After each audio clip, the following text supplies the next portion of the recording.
We often think success is all about big, loud, bold actions.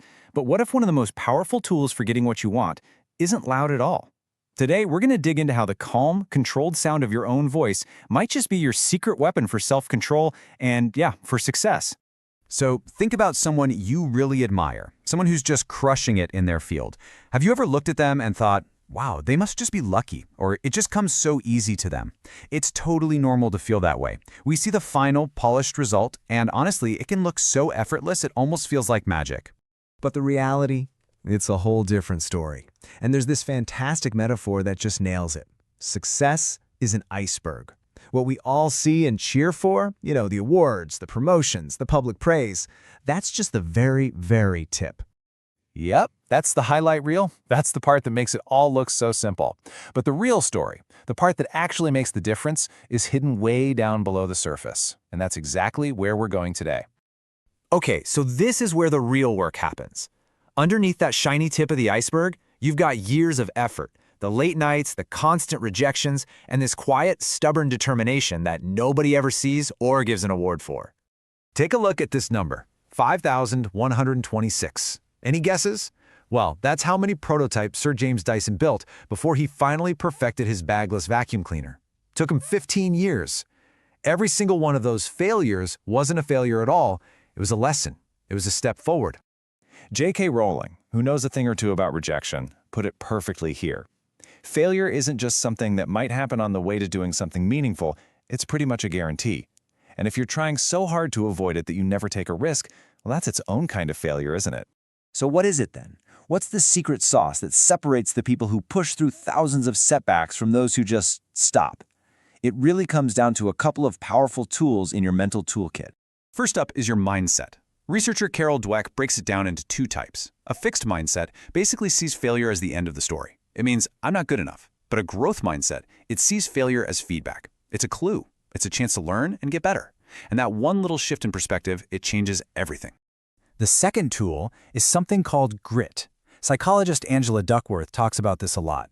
It's this powerful mix of passion and just sheer perseverance. It's not about being the most talented person in the room. It's about having the stamina to stick with something for the long haul.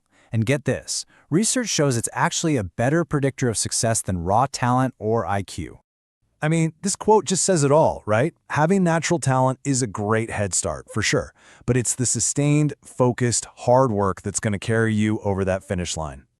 Okay, but having the right mindset is one thing. Actually keeping it together when you're under pressure, that's a whole other beast. And this brings us to a surprisingly practical, physical tool, your own tone of voice. Not for convincing other people, but for managing yourself. Right? Because it's easy to say, oh, just be gritty, but how do you actually handle the emotional burnout?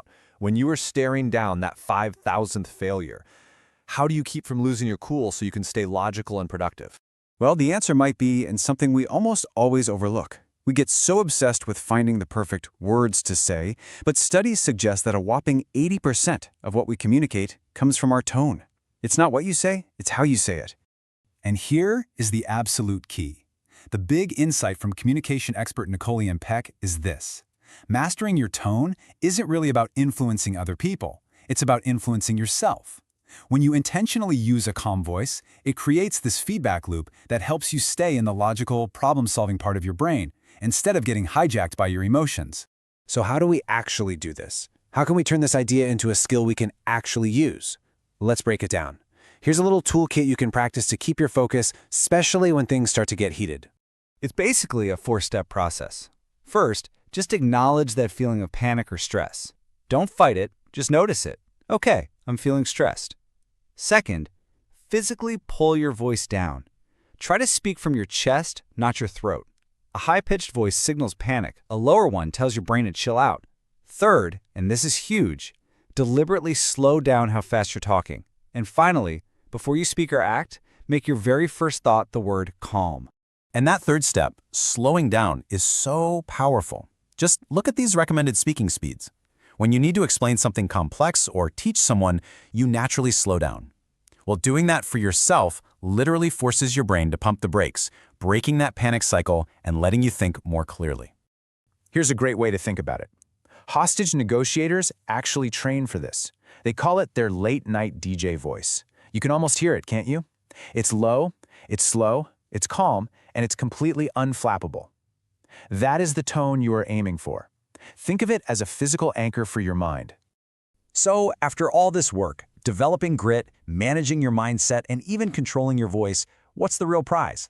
Well, using tools like this to get through challenges doesn't just lead to some trophy at the end. The biggest reward is who you become along the way. And we're right back to our iceberg. The ultimate goal was never just about getting the shiny thing people see on top. It's about building that massive, solid, resilient foundation underneath. It's about the strength you build in the process. And those rewards are the real deal. Pushing through hard things builds genuine self-esteem and confidence. It makes you more resilient to future stress. It gives you a real sense of purpose. It sharpens your discipline and your focus. In other words, the hard work is the very thing that builds a true growth mindset. So here's the thought I want to leave you with. Your voice is so much more than just a way to talk to other people. It's an instrument you can use to manage your own inner state.